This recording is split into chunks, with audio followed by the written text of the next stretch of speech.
और ज्यादा प्राप्ति के लिए आप पुरुषार्थ करें, प्रयत्न करें, उद्योग करें। संतोष का मतलब जो मिल गया उसमें ठहर जाना नहीं है। संतोष की व्याख्या कभी कभी बड़ी गलत सी हो जाती है, संतोष कर लो, नहीं, मिल गया बस। अगर मिल गया बस तो फिर तुम आगे पाने का प्रयास नहीं करोगे, फिर प्रगति शब्द अर्थहीन हो जाएगा। प्रगति का अर्थ है आप चल रहे हैं सार्थक उद्देश्य के साथ, और उद्देश्य आपका निखार के साथ बढ़ता चला जाए, आप उसमें कामयाबी पा सकें, इसका नाम है प्रगति। तो लोभ भी जब विवेक से, सद्भाव से स्वीकारा जाता है तो वह हमारे जीवन का एक बहुत ही महत्वपूर्ण पहलू है। क्रोध, अगर आपके द्वारा क्रोध हुआ, आपके क्रोध के दो रूप हैं। जब आप अपने नुकसान करने वाले पर क्रोध करते हैं, आपको क्रोध किसी पर कब आता है?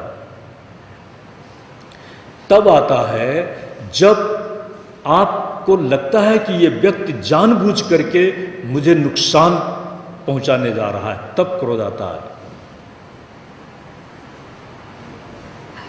लेकिन जब आप बच्चे पर क्रोध करते हैं तब क्रोध तो है। अपने बच्चे पर जब आप क्रोध करते हैं तो ये सुशासन है, और सुशासन के द्वारा आप उसको गलतियों से बचाना चाहते हैं। आप उसके शुभ चिंतक हैं, शुभत्व का विकास हो और उसमें गलतियों के प्रति आदत न बन जाए, इसलिए आप उसको शासित करने के लिए थप्पड़ लगाते हैं। ये क्रोध रचनात्मक है। अगर अन्याय के खिलाफ क्रोध न आया तो अन्याय बढ़ता जाएगा। गलती को रोकने के लिए यदि क्रोध आपको आया तो क्रोध आपके लिए नहीं, समाज के लिए भी सार्थक है। कैसे? बच्चे को आपने इतना छूट दे दी कि वह निरंकुश हो गया, और जब आज निरंकुश हो गया है घर में, तो वह बाहर भी निरंकुश होगा। जब बाहर भी निरंकुश होगा तो निरंकुश वृत्तियों के साथ वह कहीं अपराधी भी बन सकता है। तो समाज में अपराध की व्यवस्था देने में भी आप सहायक बन गए। इसलिए हम अपने बच्चों को संस्कार दें और संस्कार के साथ सुशासन दें। सुशासन की व्यवस्था में रचनात्मक क्रोध का भी प्रयोग करें। जीवन के किसी भी मोड़ पर भी नीति और नैतिकता के मूल्यों की रक्षा के लिए तो वह क्रोध नरक का द्वार नहीं है, बल्कि संसार में पैदा होने वाले नरक से बचाने वाला है। इसे क्रोध की भी मीमांसा करनी होगी। लेकिन जब हम व्यक्तिगत अहम को पोषित करने की व्यवस्था में किसी को बाधक मान करके क्रोध करते हैं तो हम अनर्थ कर डालते हैं। जिस क्रोध से कुछ निर्मित न हुआ वह क्रोध नरक का निश्चित ही द्वार है। व्यास जी महाराज जन्मेजय को बताते हैं, देखो जन्मेजय,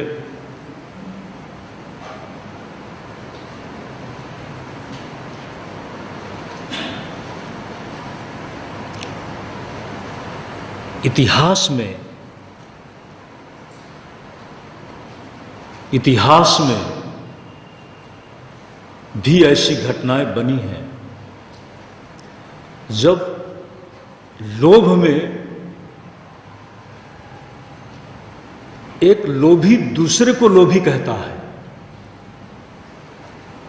एक क्रोधी दूसरे को क्रोधी कहता है।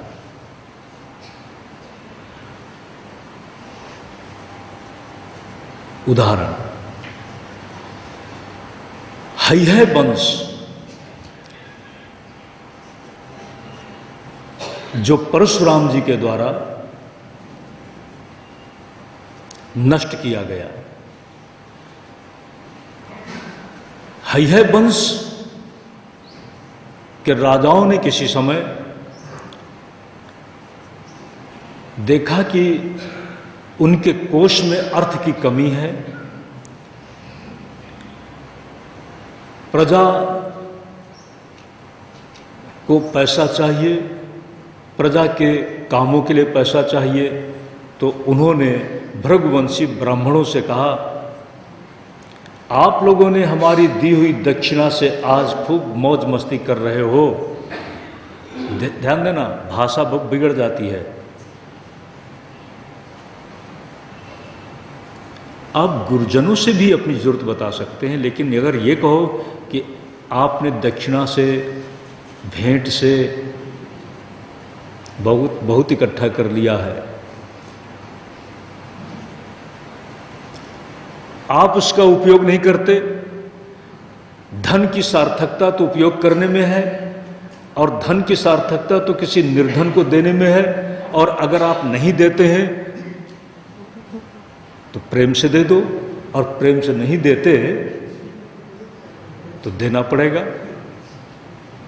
देना पड़ेगा, ये अगर भाषा आ गई तो देने वाला भी सोचता है देना पड़ेगा। देखते हैं कैसे ले लेते हो। हैहय वंश में ये वृत्ति आ गई। भृगुवंशियों को एक बहुत बड़े संघर्ष से गुजरना पड़ा,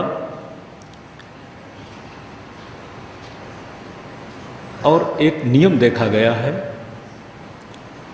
आप किसी को मारते हो, एक छोटे से नौकर को आपने मार दिया, थप्पड़ लगा दिया, तो आप सोचते हैं कि वो आपके थप्पड़ से जो आप चाहते हैं वो कर डाले। वो नहीं करता है तो आप दूसरा थप्पड़ लगाते हैं। लेकिन याद रखना, अभी वक्त बदल गया है, किसी नौकर को थप्पड़ लगाने की बात मत करना। ये पुरानी बात हो गई।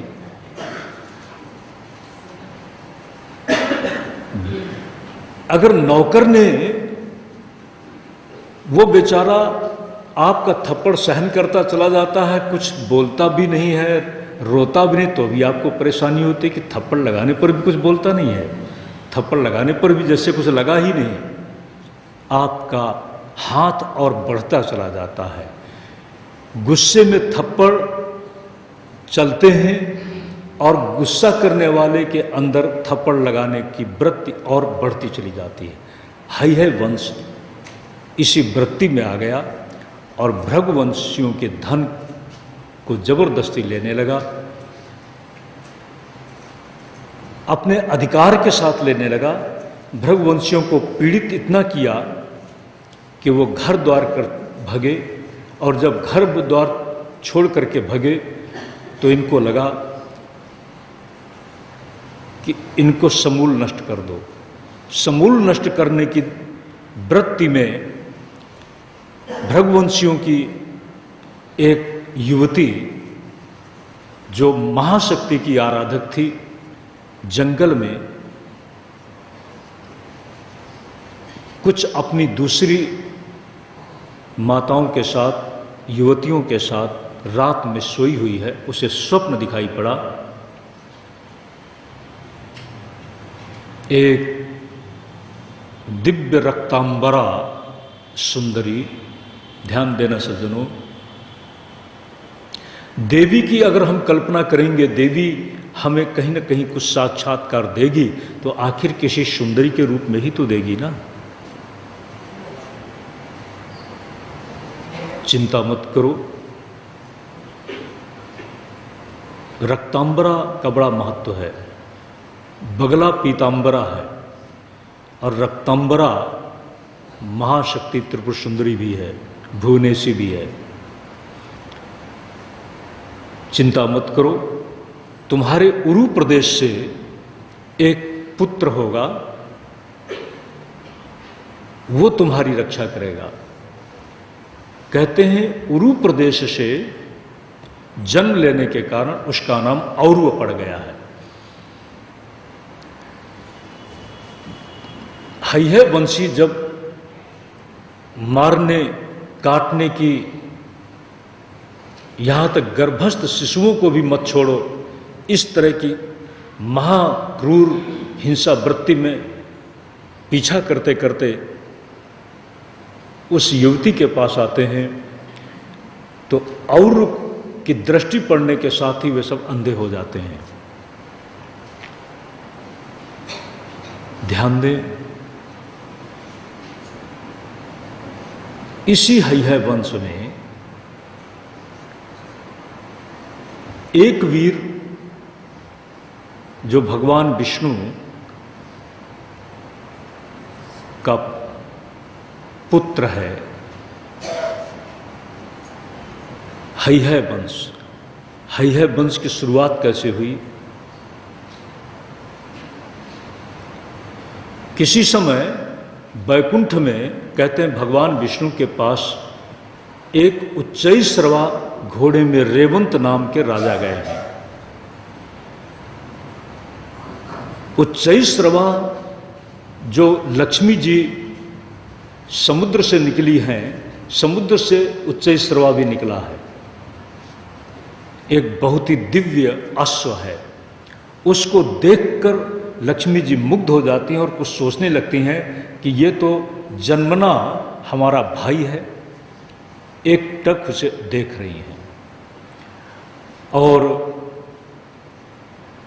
भगवान विष्णु लक्ष्मी जी को देखकर कहते हैं, ये कौन है व्यक्ति जिसको तुम इतना मुग्ध होकर, तन्मय होकर के देख रही हो?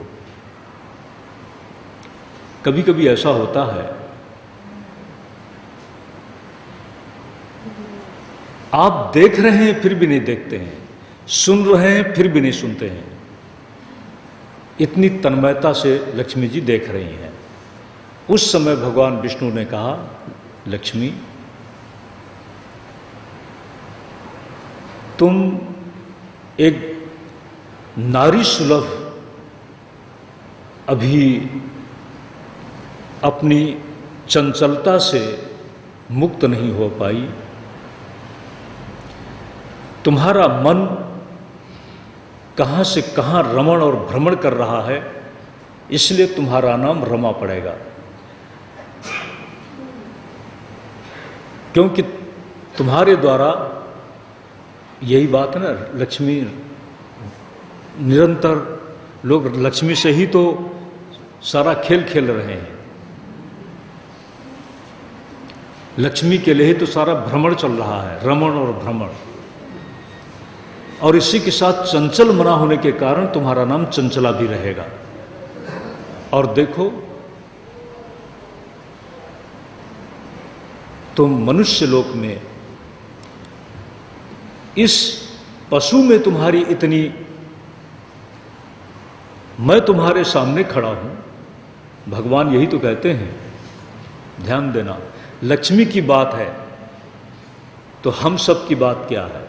मैं तुम्हारे सामने हूं, मैं तुम्हारे साथ हूं, लेकिन तुम्हारा मन, मेरी बात भी तुम नहीं सुन रही, लगा हुआ है घोड़े में। इसलिए तुझे घोड़ा, पशु, अश्व की योनि में जाना पड़ेगा। वो अश्व की योनि में चली गई है, बड़वा बन गई है। और भगवान शंकर और पराम्बा पार्वती लक्ष्मी को अचानक मिले हैं। लक्ष्मी इस धरती में आने पर भगवान शंकर का स्मरण करने लगी है। ध्यान देना, भगवान शंकर के स्मरण में इससे अच्छा कोई मंत्र नहीं है। क्योंकि शिव शब्द का ही अर्थ होता है कल्याण, और शंकर शब्द जो सुख करे। ओम नमः शिवाय। ओम नमः शिवाय। ओम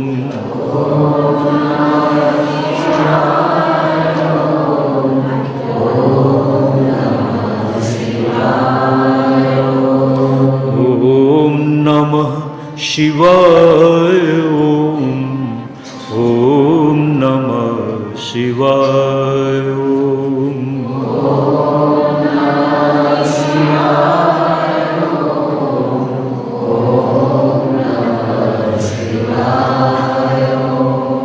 जब आप ओम नमः शिवाय का जप करते हैं तो इस बात का थोड़ा ख्याल करो, उनके रूप का ख्याल करो। कैसे हैं वो? कर्पूर गौरम करुणावतारम संसार सारम भुजगेंद्रहारम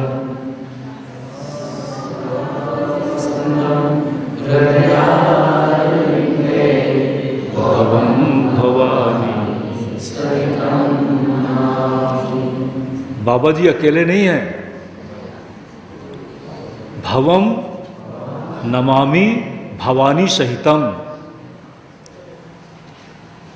तुलसीदास जी ने, आप लोग कभी कभी बोलते हैं, नमामि शमीशान निर्वाण रूपम विभुम व्यापकम ब्रह्म वेदस्वरूपम निजं निर्गुणं निर्विकल्पं निरीहं चिदाकाशमाकाशवासं भजे। निराकार मोकार मूलं तुरीयं गिरा ज्ञान गोती मीशं गिरीशं। कैसे है वो? करालम कृपालम। कराल भी है, कृपाल भी है। भक्तों के लिए कृपाल हैं और जो भक्तों के अशुभ के लिए है उसके लिए वो कराल हैं। गुणागार, गुणों के आगार हैं। उनका रूप कैसा है? तुषारादृशंकाश गौरम गभीरम मनोभूत कोटि प्रभा श्री शरीरम। समझ लेना। स्फुरन मौलिकल्लोलिनी चारु गंगा लसद बाल भालेन्दु कंठे भुजंगा चलत कुंडलम भ्रु सुनेत्रम विशालम प्रसन्नाननं नीलकंठं दयालम मृगाधीश चरमा